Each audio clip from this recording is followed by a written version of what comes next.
Tawag sa'yo ng mga taong walang pagkalam.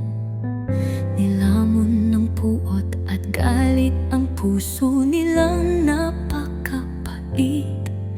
Para sa madla, ikaw ay totoong ina ng bansa. Ikinalang, ikinagalang, at patuloy na ikagalang.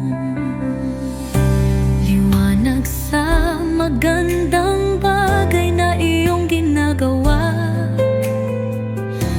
Unti-unting magkaroon ng makulay na bansa.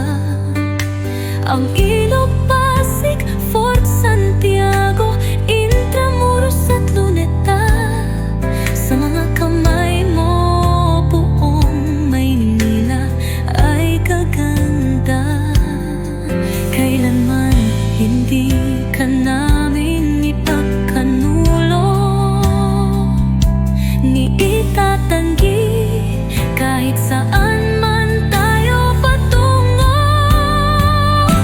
Ikaw ang aming First Lady, ina ng bayan na kay buti. Maalalahanin, mapagmahal at mapag-alaga. Sa sambayanan, ikaw ay tunay ng dakila. Ikararangal ka namin sa kabila ng mga